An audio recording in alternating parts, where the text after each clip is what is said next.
আসসালামু ব্যারিস্টার হাসান। ওয়ালাইকুম আসসালাম। টু চাইল্ড বেনিফিট ক্যাপ এটি উঠিয়ে দেওয়ার পক্ষে কথা বলেছেন আমাদের চ্যান্সেলর। এই সম্পর্কে আপনি যদি আমাদেরকে বিস্তারিত বলতেন। টু চাইল্ড বেনিফিট ক্যাপ এটি ইন্ট্রোডিউস করা হয়েছিল কনজারভেটিভ পার্টির আমলে 2017-এ। তার অর্থ হচ্ছে যে এই টু চাইল্ড বেনিফিট ক্যাপ থাকাতে তৃতীয় বাচ্চা যে থার্ড বাচ্চা আছে সেই বাচ্চার জন্য আর কোনো ইউনিভার্সাল ক্রেডিট এবং সেই সময় যেটা ট্যাক্স ক্রেডিট ছিল এটা পাওয়া যেত না। আর এখন যেটা আছে ইউনিভার্সাল ক্রেডিট এখন এটা পাওয়া যায় না।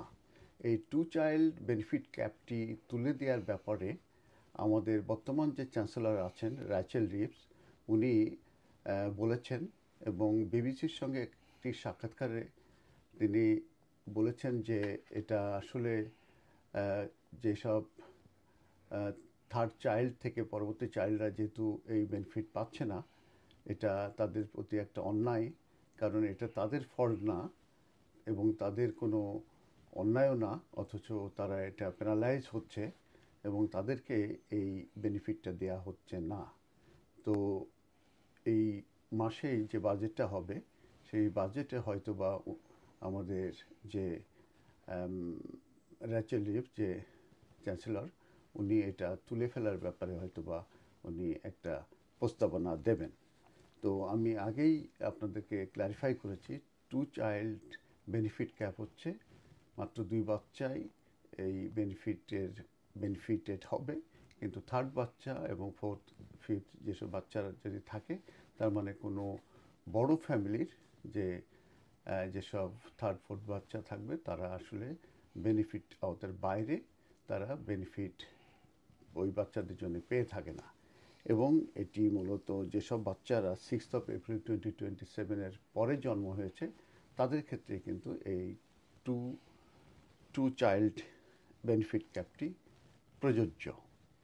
তো এখন এটা তোলার ব্যাপারে যে আলোচনাটা হচ্ছে, তো এখানে আমি কিছু স্ট্র্যাটেজি দিচ্ছি।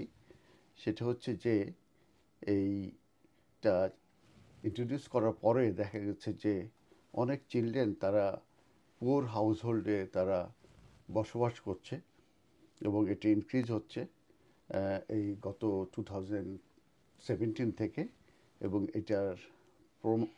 এটার পরিমাণ এই মুহূর্তে 4.5 মিলিয়ন চিলড্রেন যারা এই অন ইন থ্রি যারা living in poverty, that means তারা দরিদ্র সীমার নিচে বসবাস করছে, সেটার পরিমাণ হচ্ছে 4.5 মিলিয়ন চিলড্রেন।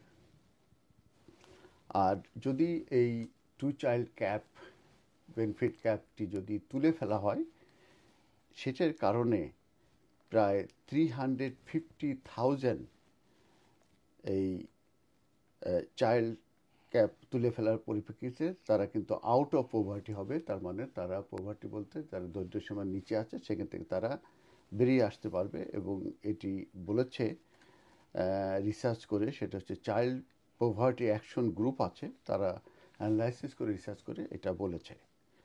তো আর এই যে ক্যাপ আছে এটা যদি তুলে ফেলা হয়, যেটাকে রিড অফ বলা হয় তাকে, যদি তুলে ফেললে সেখানে যে কস্ট হবে গভর্নমেন্টের সেই কস্টটা হচ্ছে 3.5 বিলিয়ন পাউন্ড ইন 2029 থেকে 2030 পর্যন্ত। এবং according to estimate from think tank, তারা তারা হচ্ছে রেজলিউশন ফাউন্ডেশন, তারা বলেছিল এটি। আর এর ভিতরে এই সিপিএজি বলে আরেকটি অর্গানাইজেশন আছে, তারা সাজেস্ট করছে যে এটা কস্ট হতে পারে 2 বিলিয়ন পাউন্ড।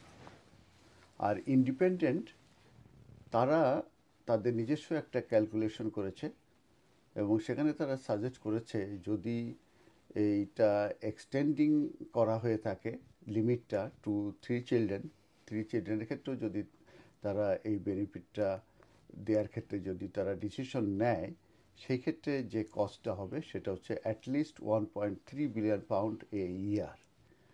আর অ্যাজুম করা হচ্ছে যে 370,000 হাউস হোল্ড তারা এক্সট্রা ক্লেম করতে পারবে কিংবা এক্সট্রা বেনিফিট তারা পাবে সেটার পরিমাণ হচ্ছে 3,513 of universal credit each year. তার মানে 370,000 হাউস হোল্ডস যারা এই মুহূর্তে ইউনিভার্সাল ক্রেডিট পাচ্ছেন, এই টু চাইল্ড বেনিফিট ক্যাপটা যদি তুলে ফেলা হয়, তারা যে এক্সট্রা মানি পাবেন সেটার পরিমাণ হচ্ছে 3,513 এটাই ইউনিভার্সাল ক্রেডিট থেকে প্রত্যেক বছরে পাবেন। তবে এটা এখনও ডিসিশন হয়নি, রেচেল র্যাব এটা বলেছেন, এবং এটার তুলে ফেলার ব্যাপারে কিন্তু অনেক দিন ধরেই এটার বেশ ক্যাম্পেইন চলছিল, এবং রিফর্ম ইকোই কিন্তু তারা বলেছে এটা তারা তুলে ফেলবে, যদি বা কনজারভেটিভ পার্টি অন্য রকমের চিন্তাভাবনা করে থাকে। কিন্তু আমি বলবো যে এটা একটি good decision by the labour government, এবং অনেক পরিবার তারা এটা উঠে যাওয়ার পরিপ্রেক্ষিতে তারা ইউনিভার্সাল ক্রেডিট থেকে অ্যাডিশনাল মানি পাবে, এবং সেই মানিটা তারা বাচ্চাদের পিছনে খরচ করতে পারবে। ধন্যবাদ।